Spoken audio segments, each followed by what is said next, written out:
Hello, Titan Nation. Thank you for joining us on this very different and unique way of presenting our athletics kickoff meeting to all of you all. Typically, we do it earlier in the school year in the main gym with the mascot running around and showcasing some of our championships with trophies and just being able to have face-to-face conversations. For obvious reasons, we can't do that this year. So we're going to do it in a around 20-minute webinar format. It is meant to be informal.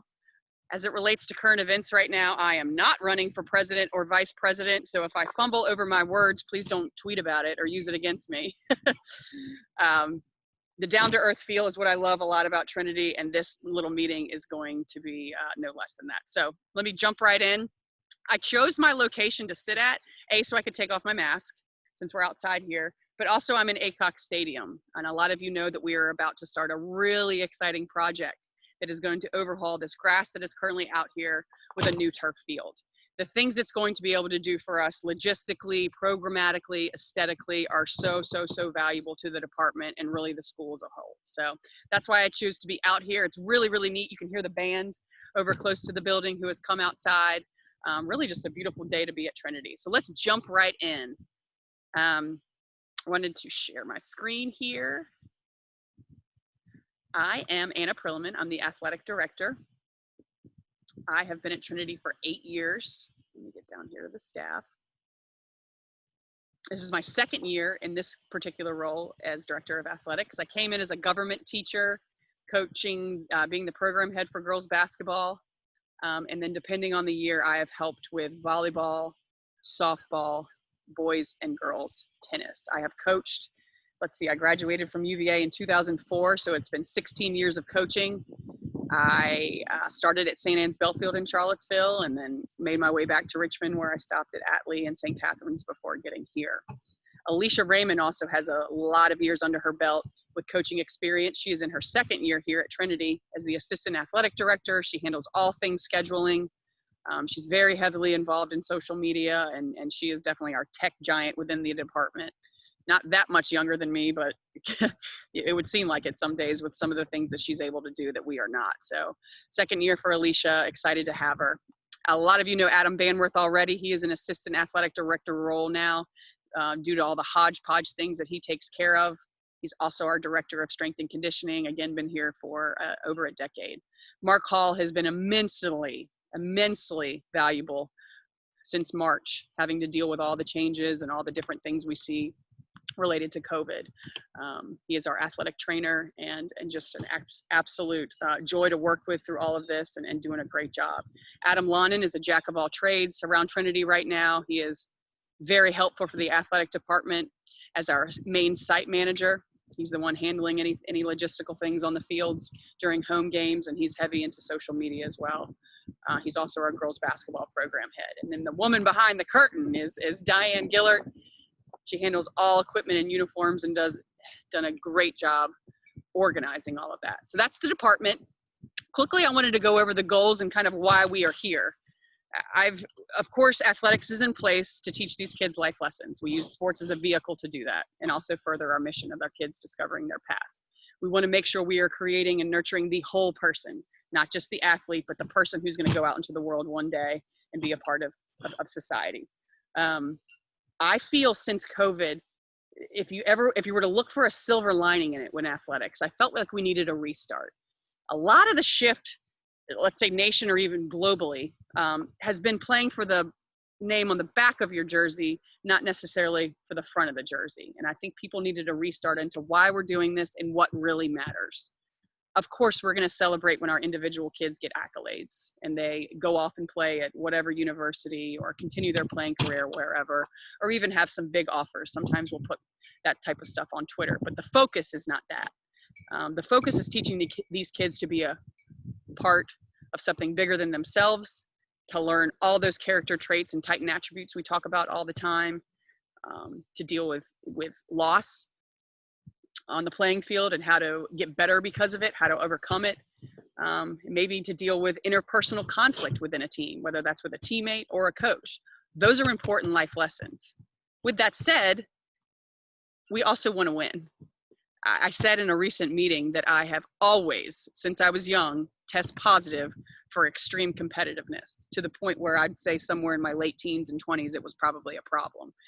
I've honed it in and put it in its little box now.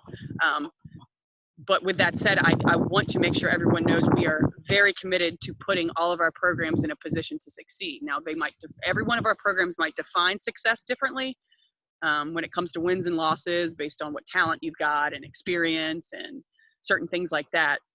But we do want to give each of our programs the tools to make sure that they can succeed in whatever way they've defined that within their team. Okay, so I want to make that clear as well. But the overarching purposes of it is to shape these student athletes to be great people. Where does that start? It starts from the top. So let's get into showing our program heads. And it is our intention to release a video maybe later in the winter that has them talking to you guys. So you can kind of put faces with names and see how they interact, and they can talk about their program. So look for that in the coming months. But for now, this is what we've got. This is kind of a new thing on our website over here at Meet the Head Coaches. Our program heads are all our varsity head coaches. The amount of experience is large. We've got a lot of coaches who are former athletes themselves. Great athletes aren't necessarily great coaches. But that experience is important. Learning the game, learning from former coaches that they had on the good things they can take away from them, and maybe some not so good things as well. I love looking at these pictures. I mean, just the passion is so obvious with some of these guys. Brian Phillips been here for 30 years plus. He doesn't ever really tell us exactly how many years he's been here, but that type of experience is so valuable. Again, Alicia in her second year. We've got in-house coaches like a Margie Sneed, who's also our director of admissions, as many of you know. And then we've got out-of-house coaches who are just as passionate. Coach Van Huss is doing such great things with that volleyball program right now. Another in-house and another alum here in Laurel Weiler. So take some time to read these bios, look at the pictures, try to get to understand kind of who they are, and then hopefully when visitors are back allowed on campus and for contests, we can meet them face-to-face and start to develop that rapport. The best thing we can do for these coaches is to unconditionally support them. Coaching is an art form. It's not easy. No one has perfected the craft. That includes coaches like Coach K, or, you know, obviously two of the greatest ever, John Wooden and Pat Summitt. You can tell that basketball was my background. They were great coaches. They failed some days. They fell on their face. They were publicly attacked. That's very normal in the coaching world. I would love to minimize all of that here at Trinity. The best thing we can do is to show up for meet matches and games and just support the team and not be too worried about coaching decisions or how they're going about running their program. It doesn't do anything to move our programs ahead when we have that type of negativity. So I just all ask that we try to remain positive as much as we can, and unconditionally support these coaches, their assistants, the JV coaches, of course, the student athletes, and we'll all be better because of it. So there's those program heads. Again, take a time to look. Let's move into talking about recent league decisions. And speaking of that, at the end of this document that was sent out last week about the recent league decisions, there are all the program head email addresses. So if you have a specific question about, hey, what's the chatter about boys tennis in the spring? Or do you have any answers about X, Y, and Z in the swim program? Here are the people that you need to contact. I try to stay in contact with any updates that I have for them. There's a lot of sports-specific things coming out, so it's best to go to the programs heads first, and then if you need me to follow up, of course I can. Remember, I'm a government person, so in athletics, we always talk that the athletic department is the federal government that, of course, gives baseline rules, regulations, policies, procedures, anything that we all kind of share together. And then we've got various programs who are the states. So you've got the Virginias and the North Dakotas and the Jerseys and the Floridas and the New Mexicos, who obviously are very, very different, but all under the same umbrella. And our 20 different sports offerings programs, which is 36 teams and 20 programs, all are very different as well. So best to hit them up with questions first. Let's go a little bit into the weeds about these decisions that the league has recently made. And I'll go up here with the girls first. They're basically the same. We have decided to adopt the 3-season condensed model, which means league-wise, and this is just league play, this does not go into non-conference play. If that's appropriate, we certainly can explore that as well. But this is just the league. We plan to start in January for the winter sports. This is contests, again, not practices. go through mid-February, fit in a fall season from mid-February into early April, that first week of April, and then try as hard as we can to maintain as much of that spring season as we can. All of the league ADs agree that we need to salvage the spring is a priority. Out of nowhere, the spring was canceled in 2020. That is not lost on us. That was not easy for those student athletes and coaches. I think most of us got like 2 weeks of practice in and a couple scrimmages. We won those 2 girls lacrosse scrimmages. Quick nod to them. We had 1 soccer game that we also won, and then the bottom fell out. So we want to make sure as league ADs that we are keeping that in mind. And if we can get a full 2 months and maybe even a little bit more of the spring, that would be ideal. As everyone should probably know by now, girls tennis and cross country are low risk sports, and therefore they're going on with an exception of a few rule modifications as normal right now. Field hockey and volleyball will start soon with some pretty severe rule modifications and really only a handful of opponents. And then we've got boys soccer and football that will not be able to compete this fall. And one of the main reasons the league wanted to adopt this is so we can make sure and have time to play some soccer and football games. All of this, none of it is firm. All right. The idea is if things are better in the fall 2021 season, which again will go from late February into early April, if we are able to add championships, and if we are able to have no rule modifications necessary to put in place, we would consider adding some tennis and some cross country as well. All right, that's not firm though. We're hoping to get to a point where we can play normal volleyball and normal field hockey with championships, which is why they would be added as well. And then again, we would try to put in boys soccer and football regardless. If we have to do rule modifications at that point, we will. But it's a big focus of those 2 sports to get them in because they have nothing. Currently, our boys soccer team is going 3 times a week. Our football team is going twice a week, just so we're not burning out these kids with, really boring social distancing drills. But it's minimal what they're getting right now. So we're really committed as a league to getting boys soccer and football in 2021, hoping volleyball and field hockey are back to normal, and then we'll assess those other 3 fall sports later on. Another variable in this, and I'll scroll down to the boys so you guys can read that if you haven't already, is what VISA decides to do. VISA is our state organization that is the umbrella over all Virginia private school sports.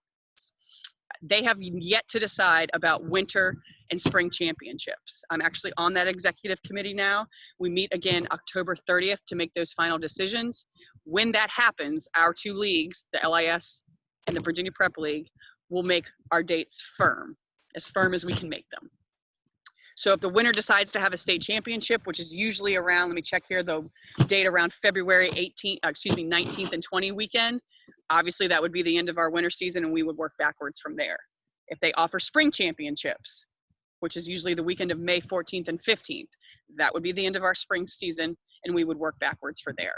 VISA has already announced that they have canceled all fall state championships, which means not gonna have them later this month and not going to have them in 2021. So we're still waiting on that winter and spring decision before we come up with our tentative dates for all of that.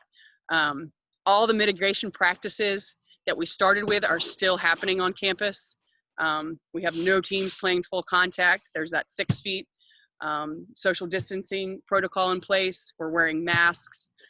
We understand that these kids need to play because of social just mental issues, social issues, physical things. It's very important us to get these kids back on the playing field, but we're not going to do it if it's not safe. And that's safe for those student athletes, that's safe for those coaches, and that's safe for our local communities and just being a part of the greater good. It's not lost on us that other things are happening. That's none of our concern. We're making decisions what's best for our campuses, our schools, and within our leagues. All right, so that's all I have as far as the updates for that is concerned. I know it's very complicated. Our league ADs have met since March every single week for at least an hour and a half. I think we took off July 4th week, but every single week we have been on Zooms with one another. Those people are just as much my colleagues as anybody at Trinity could be at this point. I mean, we have just talked everything to death, and we are keeping in mind all the different variables. We're very aware of what VHSL is doing. We're very aware of all the various leagues throughout our state, the TCIS down in Hampton Roads, the Northern Virginia leagues, IAC, MAC, and then also the western part of the state, the VIC. So we're trying to align the best that we can.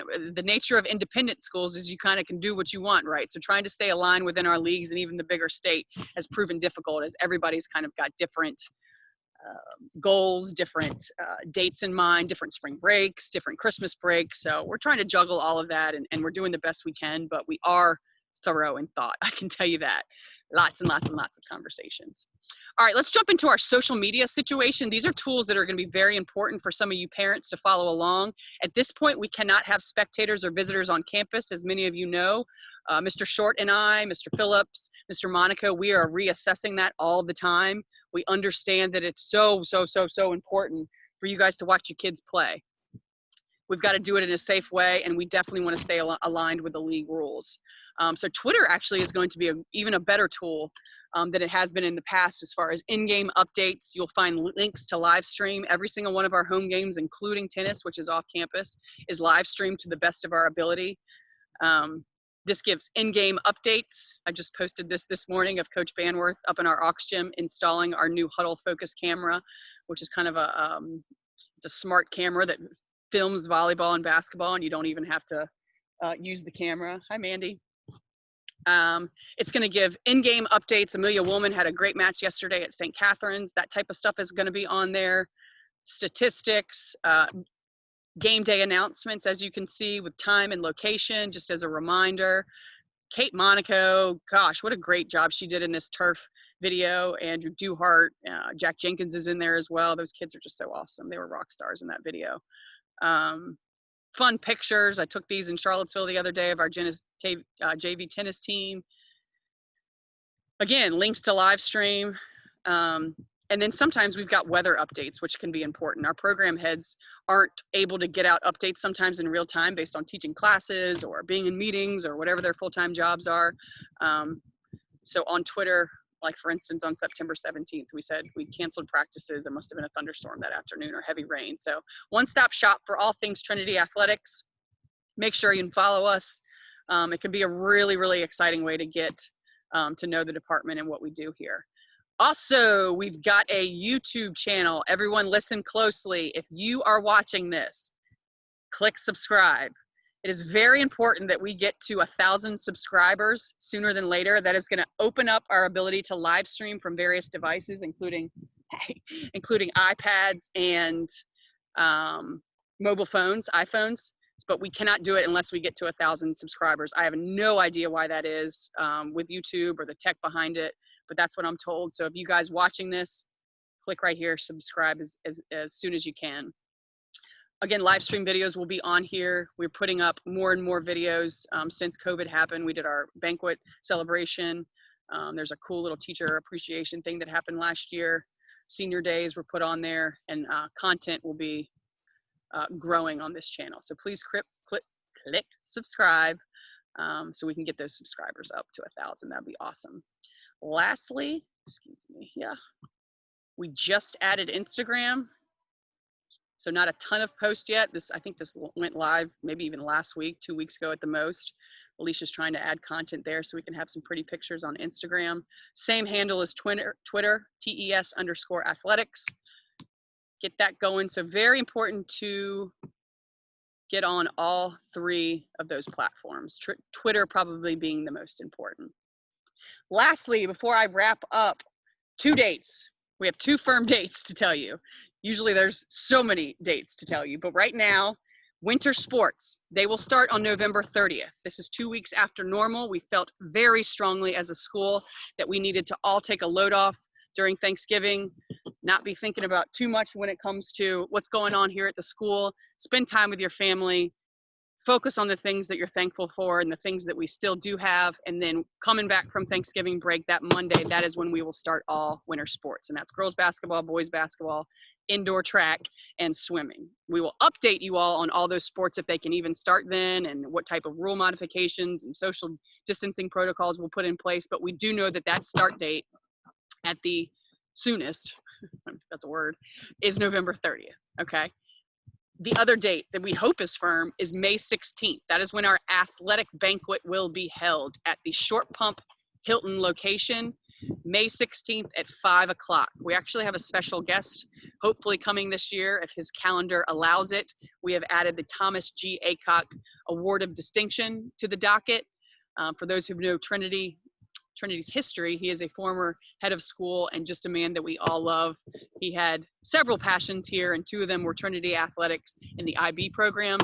So we've put those together to form this Thomas G. Aycock Award of Distinction, and we are excited to have him hopefully there in person, based on a lot of different factors, obviously, to give that award. So mark that on your calendar, May 16th, 5 p.m. at the Hilton, and then just know that winter sports will not start until at least November 30th. That's a Monday. So I will wrap with that. Hit me up with questions. Thank you so much for your time. If you're watching the debate tonight, enjoy that. And we really, really, really look forward to having visitors back on campus when safe and appropriate. Thanks for listening, and go Titans.